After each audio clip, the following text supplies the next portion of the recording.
Parliament में speeches होती रहती है, लेकिन कौन से मुद्दे एक्चुअली पब्लिक को इफेक्ट करते हैं, आज मैं आपको एक्सप्लेन करूंगी कि राघव चड्ढा ने रीसेंट सेशंस में कौन कौन से इश्यूज उठाए और उनका रियल इम्पैक्ट क्या हो सकता है। Hi, I am Pradeep and welcome to my YouTube channel the real room with Pradeep. चलिए स्टेप बाय स्टेप समझते हैं। सबसे पहला बड़ा आइडिया था उनका राइट टू रिकॉल का। उनका कहना है कि अगर कोई एमपी या एमएलए परफॉर्म नहीं कर रहा तो वोटर्स को राइट मिलना चाहिए कि उन्हें टर्म खत्म होने से पहले हटाने का। सिंपल लैंग्वेज में नेताज को 5 साल के लिए ब्लैंक चेक नहीं मिलना चाहिए। ये आइडिया अकाउंटेबिलिटी बढ़ा सकता है, लेकिन क्रिटिक्स कहते हैं कि इससे पॉलिटिकल इंस्टेबिलिटी भी आ सकती है।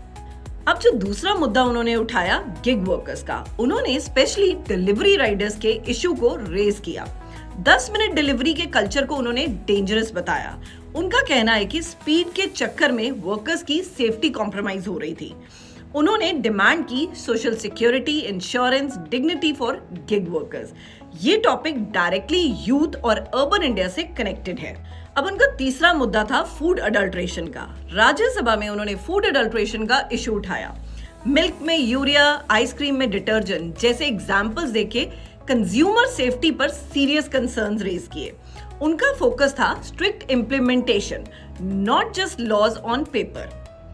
चौथा मुद्दा जो वो लेकर आए वो था क्रिप्टो एंड डिजिटल एसेट्स का।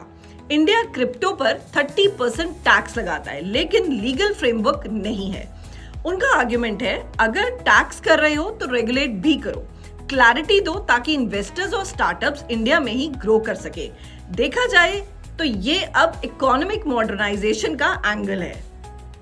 अब उनका पांचवा मुद्दा था हेल्थ केयर एंड इंश्योरेंस। उन्होंने हेल्थ इंश्योरेंस कंपनीज और प्राइवेट हॉस्पिटल्स पर सवाल उठाए। इश्यूज क्या थे? क्लेम रिजेक्ट होना, कैशलेस ट्रीटमेंट का डिनायल, हिडन चार्जेस। उन्होंने डिमांड की कि पब्लिक को प्रोटेक्शन मिले और हेल्थ सेक्टर ट्रांसपेरेंट हो। अब जो नेक्स्ट मुद्दा था वो था banking and middle class issues. उन्होंने बैंकिंग सिस्टम में डिक्लाइनिंग ट्रस्ट, हिडन चार्जेस और फाइनेंशियल स्ट्रेस को हाईलाइट किया। साथ ही बोला कि मिडिल क्लास को बजट में रियल रिलीफ नहीं मिलता। ये नैरेटिव इकोनॉमिक प्रेशर और राइजिंग कॉस्ट ऑफ लिविंग से लिंक्ड है। अब उनका 7वां इशू क्या था? Blockchain land records. उन्होंने सजेस्ट किया कि इंडिया को ब्लॉकचेन बेस्ड लैंड रजिस्ट्री बनानी चाहिए। रीजन, इंडिया में लाखों लैंड डिस्प्यूट्स पेंडिंग है। ट्रांसपेरेंट डिजिटल रिकॉर्ड से फ्रॉड कम होगा, कोर्ट केसेस कम होंगे, प्रॉपर्टी ओनरशिप क्लियर होगी। ये एक लॉन्ग टर्म रिफॉर्म प्रपोजल है। और अब हम बात करते हैं सबसे लेटेस्ट और कंट्रोवर्शियल इशू की।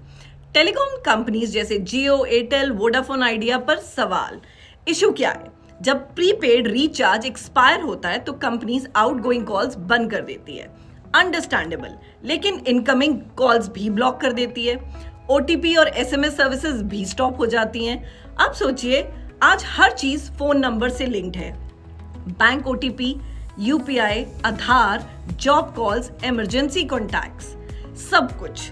अगर इनकमिंग ही बंद हो जाए तो आदमी सिस्टम से कट ऑफ हो जाता है। उनका कहना है कि इनकमिंग कॉल्स और एसेंशियल्स एसएमएस को इमीडिएटली ब्लॉक करना अनफेयर है, specially students, daily veg workers, low income families और जो बेसिक फोन यूजर्स होते हैं।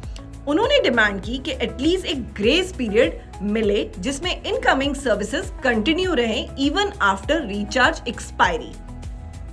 उनका आर्गुमेंट सिंपल है, कनेक्टिविटी लग्जरी नहीं नेसेसिटी है। तो अब ये ओवरऑल पिक्चर क्या बनती है? राघव चड्ढा के रीसेंट पार्लियामेंट टॉपिक्स कवर करते हैं democracy reforms, worker rights, consumer protection, economic modernisation, health care fairness, banking trust, digital governance and now telecom consumer rights. अब सवाल ये है कि क्या ये स्पीचेस पॉलिसीज में कन्वर्ट होंगी या सिर्फ डिबेट तक सीमित रहेंगी? पॉलिटिक्स में इश्यूज उठाना सबसे पहला स्टेप होता है, पर इम्प्लीमेंटेशन ही रियल टेस्ट है। अगर आपको ये ब्रेकडाउन हेल्पफुल लगा है तो इसे लाइक करिए, शेयर करिए, मेरे चैनल को सब्सक्राइब करना ना भूलें।